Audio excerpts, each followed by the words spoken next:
مسلمان کا یہ عقیدہ ہے کہ ہمارا خالق اللہ ہے، ہمارا مالک اللہ، ہمارا رازق اللہ۔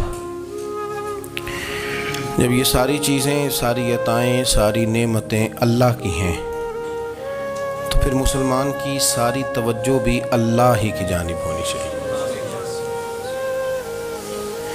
اسے کوشش کرنی چاہیے کہ وہ ہر معاملے میں، ہر مسئلے میں، ہر پریشانی میں اپنی توجہ اپنے رب کریم کی جانب مبذول رکھے۔ انسان جب اپنے علم پر بھروسہ کرنے لگتا ہے، یا اپنی عقل پر بھروسہ کرنے لگتا ہے، یا اپنے تعلقات پر بھروسہ کرنے لگتا ہے، یا اپنی دولت پر، مال پر، صحت پر، تو ایک بہت بڑے دھوکے کا شکار ہو جاتا ہے۔ اور انسان جب انسانوں پر بھروسہ کرنے لگتا ہے تو پھر اللہ تعالیٰ اسے بعض اوقات انسانوں کے سپرد کر دیتا ہے، انسانوں کے سپرد۔ اور بہت سارے ایسے لوگ بھی ہوتے ہیں جو رب کریم کو بھولتے ہیں اور وہ اپنی ساری توجہ انسانوں کی طرف، دنیا کی طرف، دنیا داروں کی طرف کر لیتے ہیں، تو اللہ تعالیٰ فرماتا ہے پھر میں انہیں یہ سزا دیتا ہوں کہ وہ مجھے بھولنے نکلے تھے تو میں نے انہیں ان کا اپنا آپ بھی بھلا دیا، اپنا آپ بھی۔ سورہ حشر کو دیکھیے گا، فرمایا وَلَا تَكُونُوا كَالَّذِينَ نَسُوا اللَّهَ فَأَنسَاهُمْ أَنفُسَهُمْ۔ ان لوگوں کی طرح نہ ہو جانا جنہوں نے اللہ کو بھلا دیا تو اللہ نے پھر انہیں ان کا اپنا آپ بھی بھلا دیا۔ انہیں اپنی بھی ہوش نہیں رہی، وہ ایسے مسائل میں گھر گئے، وہ ایسی آزمائشوں میں الجھ گئے، وہ ایسی دنیا داری کے اندر الجھے کہ انہیں اپنا بھی پتہ نہ چلا۔ اب تو ڈھونڈتا پھرتا ہوں اے اقبال اپنے ہی آپ کو، اب تو ڈھونڈتا پھرتا ہوں اے اقبال اپنے آپ کو، آپ ہی گویا مسافر، آپ ہی منزل ہوں میں۔ جب انسان خدا فراموش ہوتا ہے تو خود فراموش ہو جاتا ہے۔ ہمارا بڑے زمانے سے تکیہ ہے، کبھی امریکہ پر، کبھی یورپ پر، کبھی برطانیہ پر، کبھی مالداروں پر، کبھی اسلحے والوں پر۔ اس کا نقصان یہ ہوا کہ اپنا کوئی وجود نہیں رہا، اپنا کوئی نظریہ نہیں رہا، اپنی کوئی سوچ نہیں رہی۔ ایسے محسوس ہوتا ہے کہ کوئی منشور نہیں، کوئی دستور نہیں، لگام منہ میں ہے اور اس کا سرا کسی کے ہاتھ میں ہے، وہ جدھر چاہتا ہے ہمیں گھما لیتا ہے۔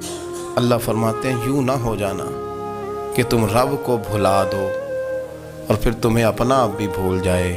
اولئک ھم الفاسقون، فرمایا یہ وہ لوگ ہیں جو نافرمان ہیں اللہ کے، یہ نافرمان ہے۔ جب یہ نظریہ بن گیا، جب یہ ذہن بن گیا کہ پیدا اللہ نے کیا ہے، دینا اللہ نے ہے، عطا کرنے والا اللہ ہے، نوازنے والا اللہ ہے، تو پھر ساری توجہ دنیا داروں کی طرف رکھنا، میں اللہ والوں کی طرف توجہ رکھنے کا قائل ہوں، میں وہ سمجھتا ہوں، ہم اس چیز کے قائل ہیں، لیکن وہ بھی کوئی آستانہ ہے کہ جہاں حق مرشد کا نعرہ تو بڑا لگے پر رب کا نام ہی نہ سننے کو ملے۔ یہ بھی کوئی بات ہوئی کہ جہاں یہ تو نعرہ زور سے لگے کہ جیوے جیوے مرشد جیوے، لیکن استغفار کا درس ہی نہ ملے۔ جہاں ہر وقت یہ بتایا جائے کہ یہاں آ گئے تو بچ گئے، کیسے بچیں گے؟ میرے رسول پاک علیہ السلام کا دروازہ سب سے بڑا دروازہ ہے، حضور کا دروازہ سب سے بڑا دروازہ ہے، لیکن میرے دوستو یاد رکھنا، نبی پاک علیہ السلام نے بھی لوگوں کو جب رستہ دکھایا ہے تو رب کریم کا رستہ دکھایا ہے، اللہ کا رستہ دکھایا، اللہ کریم کا رستہ دکھایا، لوگوں کو رب کی طرف توجہ کرائی۔ میرے رسول کریم سید عالم صلی اللہ تعالیٰ علیہ وسلم نے لوگوں کی اللہ کی جانب توجہ کرائی اور لوگوں سے یہ کہا کہ وہ اپنے رب کریم کی جانب اپنا ذہن رکھیں، اپنی توجہ اپنے اللہ کی جانب مبذول کریں۔ میری بات کو اچھے طریقے سے سمجھیے گا، علم اللہ تبارک و تعالیٰ عطا کرتا ہے تو اسے اللہ کی عطا ہی سمجھنا چاہیے۔ کچھ لوگوں کے پاس علم ہوتا ہے پر علم نافع نہیں ہوتا، وہ ٹامک ٹوئیاں مارتے رہتے ہیں ساری زندگی۔ علم کو اللہ کی عطا سمجھیں، اپنی عقل پر، اپنے شعور پر زیادہ بھروسہ نہ سمجھیں، نظر اللہ پہ رکھیں۔ حضرت مولا علی شیر خدا کرم اللہ تعالی وجہہ الکریم سے کسی نے پوچھا تھا بڑا عالم کون ہوتا ہے؟ ہمارے ہاں تو اب وہ والے عالم پائے جاتے ہیں نا اللہ ماشاءاللہ، جو ممبر پہ بیٹھتے ہیں تو دعوے ہی دعوے، ممبر پہ بیٹھتے ہیں تو دعوے ہی دعوے، اس طرح کے عالم ہمارے ہاں پائے جاتے ہیں۔ وہ ہر بات میں دعویٰ کرتے ہیں، میں یہ کر دوں گا، میں وہ کر دوں گا۔ یہ مزاج علماء کا نہیں۔ حضرت علی المرتضیٰ سے کسی نے پوچھا بڑا عالم کون ہوتا ہے؟ فرمایا بڑا عالم وہ ہوتا ہے کہ جسے مسئلے کا پتہ نہ ہو تو وہ کہہ دے مجھے نہیں پتہ، میں پتہ کر کے بتاؤں گا، غلط بات بیان نہ کرے۔ امام مالک سے کسی نے کوئی مسئلہ پوچھا تو آپ فرمانے لگے مجھے اس سوال کا جواب نہیں آتا۔ ہمارے بزرگ سمجھاتے کیا ہیں؟ وہ کہنے لگا آپ اتنے بڑے امام ہیں تو اس سوال کا جواب نہیں آتا۔ آپ فرمانے لگے اگر مجھے ہر سوال کا جواب آتا پھر تو میں خدا ہوتا۔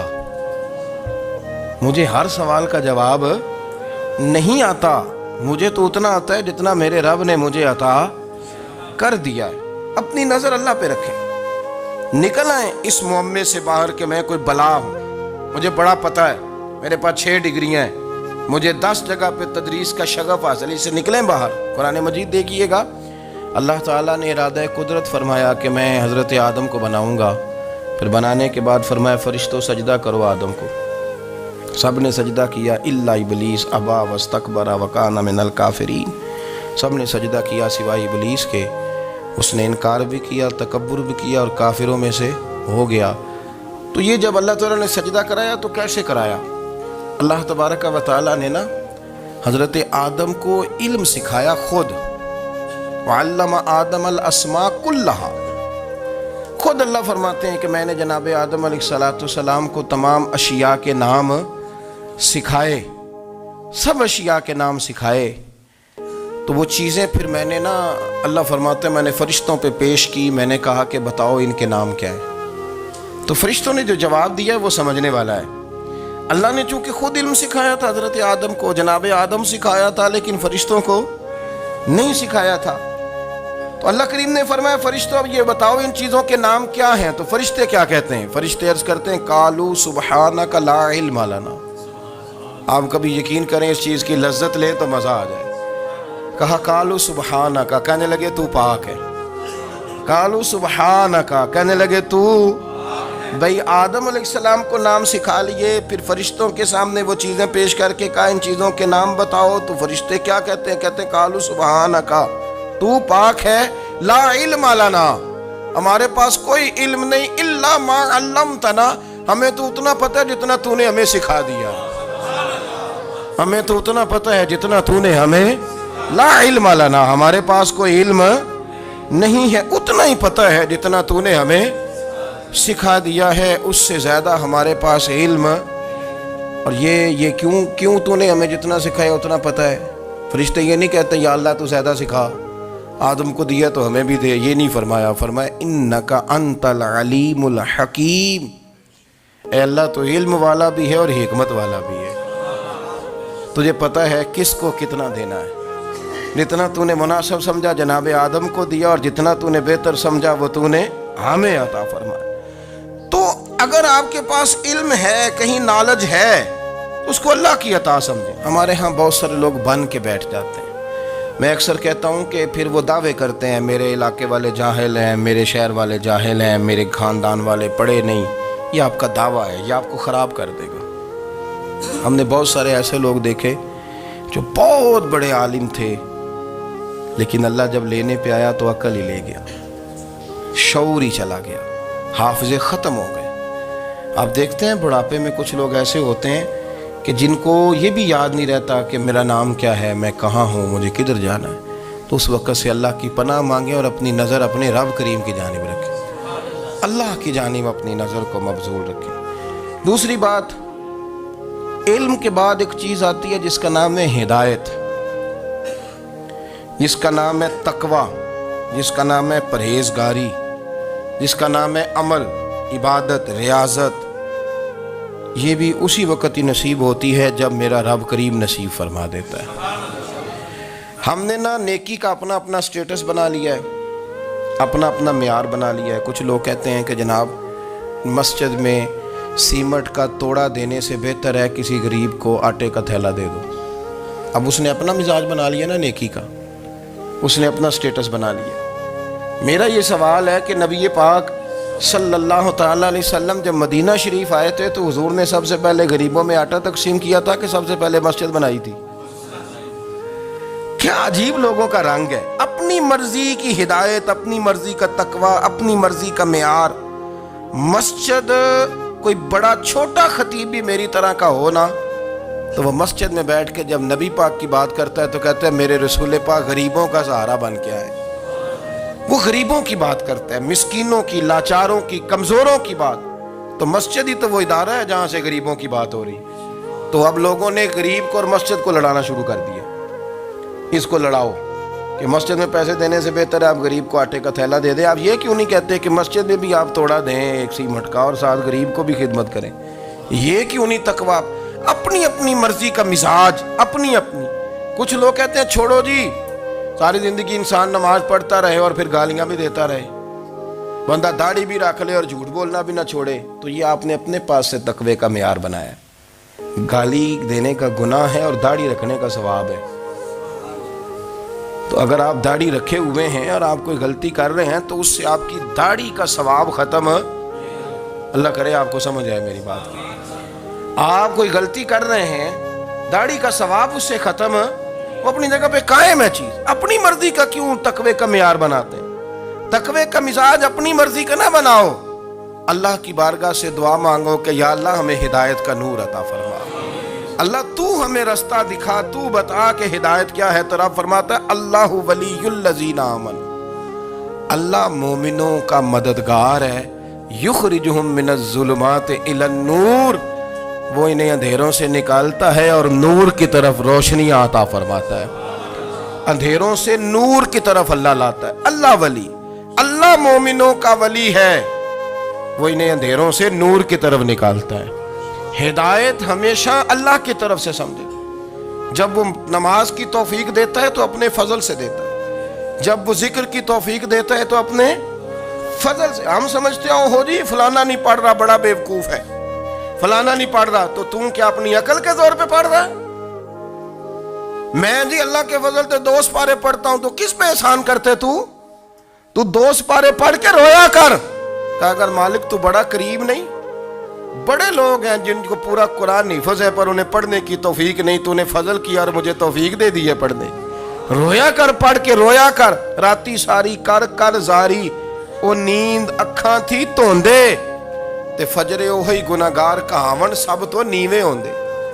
مہربانی کریں، ڈریں، نیکی کریں تو پھر ڈریں، پھر احساس پیدا کریں، پھر اپنے اندر وہ کمزوری لائیں کہ توبہ توبہ مجھے تو پتہ ہی نہیں، تو جانتا ہی نہیں۔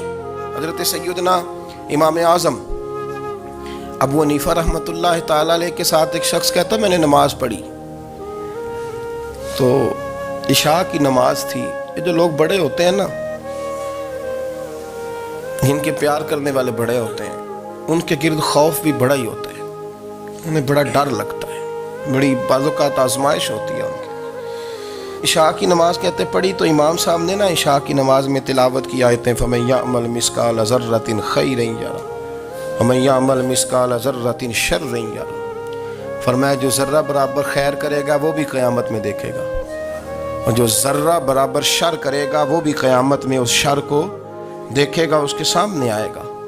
تو وہ شخص کہتا ہے کہ سارے لوگ نماز پڑھ کے چلے گئے تو امام صاحب رحمۃ اللہ علیہ نے اپنی داڑھی پکڑی رو رہے ہیں، کہتے ہیں وہ ذرہ برابر نیکی کا بدلہ دینے والے، وہ ذرہ برابر شر پہ سزا دینے والے میری سفید داڑھی کو دیکھ، مالک میرے ذرے ذرے سامنے نہ لانا، لوگ تو میری بڑی قدر کرتے ہیں دنیا، میں تو بڑا پہچانا جاتا ہوں، لوگ تو میری راہوں میں پھول لیے کھڑے ہوتے ہیں، مجھے بڑا نوازتے ہیں، قیامت میں رسوا نہ کر دینا، میرے لیے مشکل ہو جائے گی۔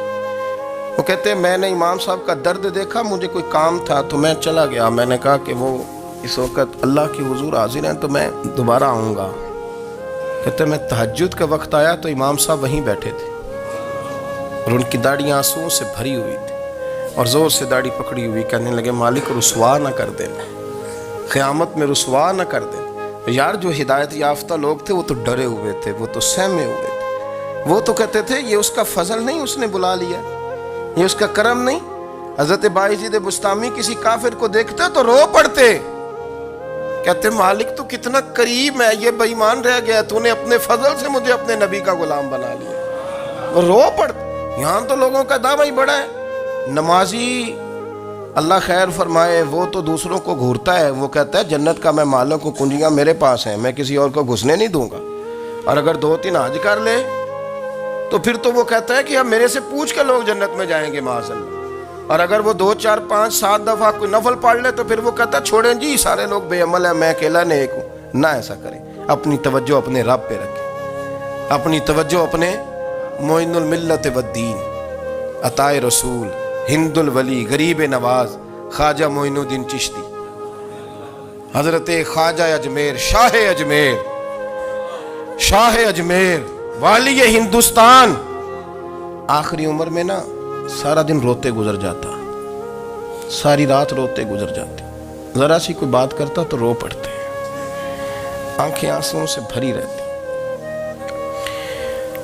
کئی دفعہ اپنے بھی پریشان ہو جاتے ہیں نا کہ یار تو ایک بات کی جان ہی نہیں چھوڑ رہا۔ تو خواجہ قطب الدین صاحب بختیار کاکی سے لوگوں نے کہا کہ آپ مرشد سے بات کریں، اتنا بھی تو نہیں نہ رونا چاہیے، ہر وقت اس کے آنسو کی کریے، عاشق دا کام ہی رونا تونا، تبھی نہ رویو نہیں منظوری، یہ عاشق سدا ہی روندا رہندا ہے، پاویں وصل ہوئے تے پاویں دوری، ہر وقت رونے کا کیا مطلب ہے؟ تو خواجہ قطب صاحب کہتے ہیں میں قریب گیا تو میں نے پیر دبائے، میں نے کہا سونیا لوگ تو کچھ بھی نہیں کرتے، تو نے تو کمال کر دیا، 90 لاکھ آدمی مسلمان کر دیا، دنیا کچھ نہیں کرتی، تو نے 50 سال ساری رات مصلے پہ بیٹھ کے رب راضی کیا، تو شہزادہ تھا، حضور کی اولاد تھا، لیکن معین الدین تیرا ایک پلاٹ بھی نہیں، تو نے طالب علم پالے، انہیں غریبوں کو دیا، تو نے نوازا، کوئی شے نہیں تیرے پاس، ہر چیز تو نے، ساری رات روتے ہو، سارا دن روتے ہو۔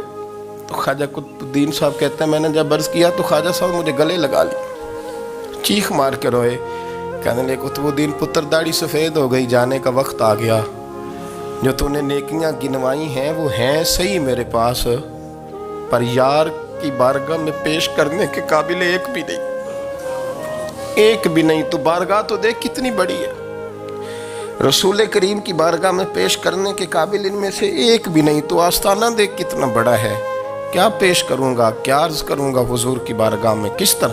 وہ یار جو بڑے تھے وہ تو ڈرے ہوئے تھے، سہمے ہوئے تھے، وہ تو بڑی آزمائش میں تھے، لیکن میرا اور آپ کا رٹا 2 نمازیں پڑھ کے 6 نمازوں کا دعویٰ کرنا اور لمبی چوڑی کہانیاں بنانا اور اپنے منہ سے اپنی تعریفیں کرنا، اس سے تھوڑا باہر آئیں۔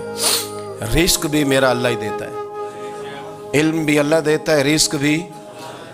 بڑے بڑے فقیروں کو مالدار ہوتے دیکھا، بڑے بڑے مالداروں کو فقیر ہوتے دیکھا، بڑے بڑے، میرے ایک بڑا سخی قسم کا سجن ہے، بڑا پیارا ہے، میں اسے سخی مانتا ہوں، میں نے اپنی پریشانیوں کے دنوں میں بھی اس شخص کو سخی دیکھا۔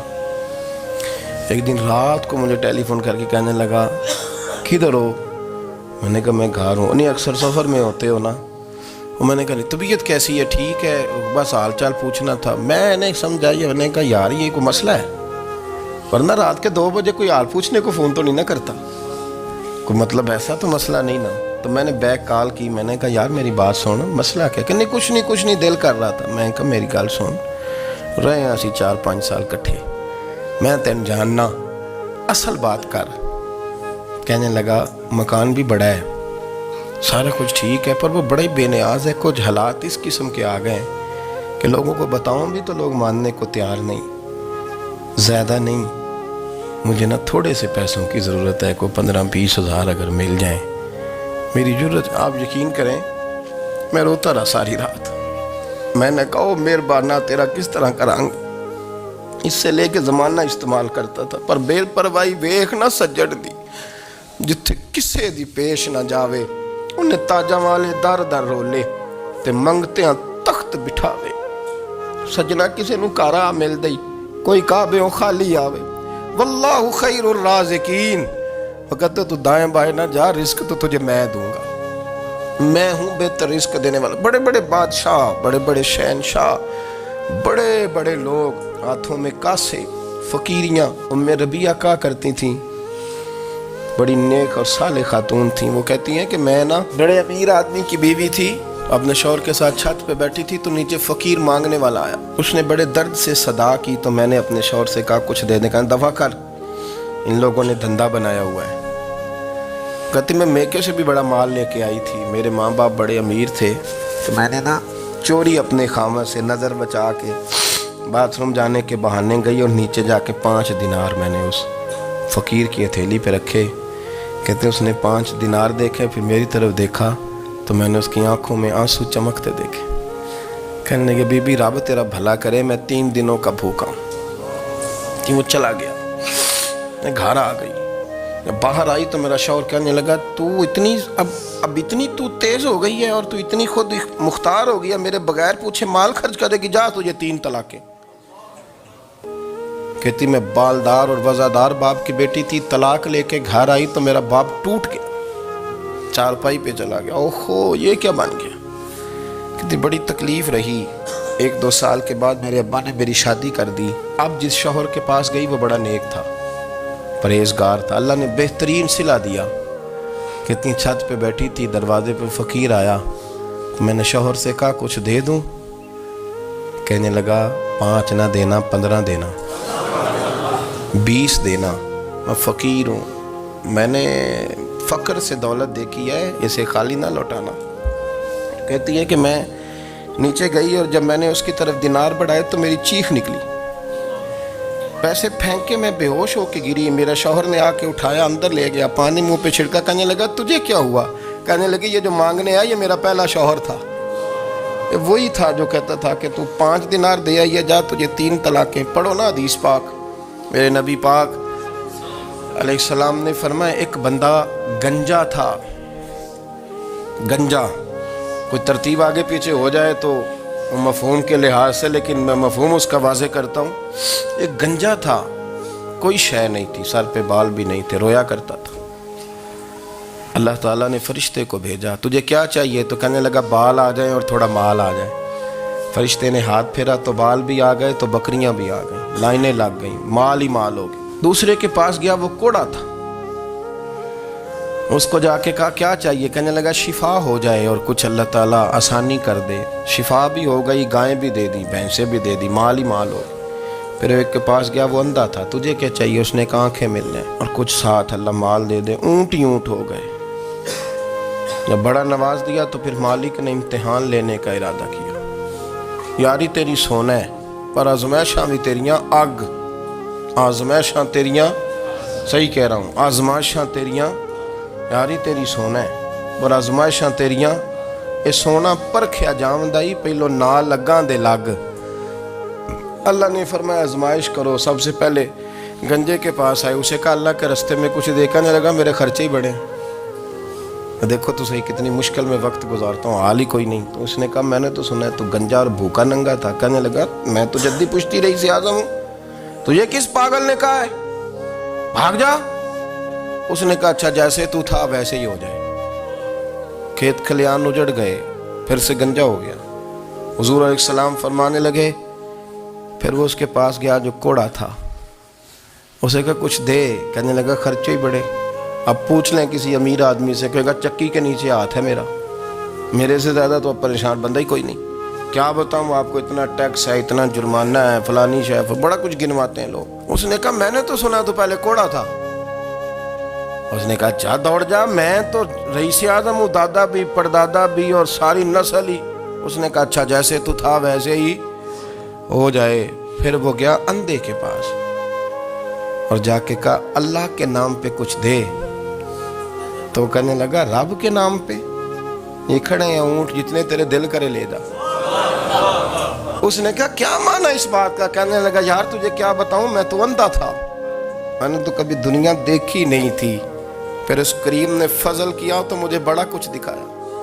میں کیا بتاؤں, میرا دل کر رہا ہے کہہ دوں کہ پھر اس نے کعبہ دکھایا, پھر اس نے روضہ رسول دکھایا, پھر اس نے ریاض الجنہ کے سجدے دکھائے, پھر اس نے اپنے محبوب کے دروازے کی رونقیں دکھائیں. اس نے بڑا کچھ دیا, اس نے بڑا نوازا. میرے پاس تو شاید میں بدکار پرانا خادم, کسے در ملی نہ ٹوئی, تے واصف یار نے نظر جو کی تھی پھر واصف ہی ہوئی، یہ تو اس کا کرم ہوا۔ تو یہ وہ کہنے لگا تو اللہ کے نام پہ جان مانگ، میں وہ بھی دینے کو تیار، میرے پر تو شے ہی کوئی نہیں تھی، مجھے تو اپنا پتہ ہے، میں تو کوئی شے نہیں تھا، کچھ نہیں تھا میرے پاس، یہ تو ان کا کرم ہے کہ رخ ان کا ادھر ہے۔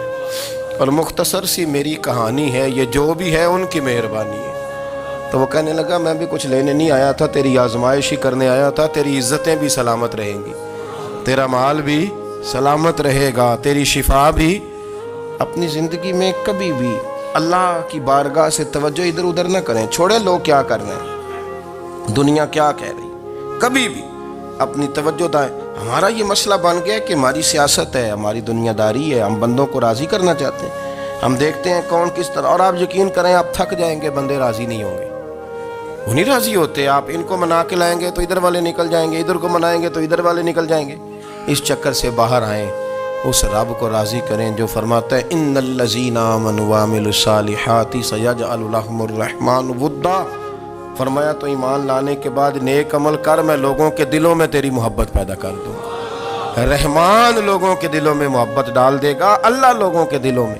اپنی نظر ہمیشہ اپنے رب پہ رکھیں، اتنی لمبی چوڑی دنیا داروں سے امیدیں نہ وابستہ کریں۔ میں نے دیکھا ہے لوگ کاسا لیسی کرتے ہیں، کبھی اس کے دروازے پہ کبھی اس کے دروازے پہ، ان چکروں سے باہر آئیں اور اپنے رب کی بارگاہ کی طرف توجہ کریں، استغفار شوق سے پڑھا کریں، اور اکیلے میں نا، اکیلے میں حضرت رئیس المتکلمین مولانا نقی علی خان صاحب رحمۃ اللہ نے لکھا ہے کہ فرعون 500 سال حکومت کر گیا، یہاں تو 5 سال کی حکومت کی پیر لڑکھڑاتے ہیں، 500 سال۔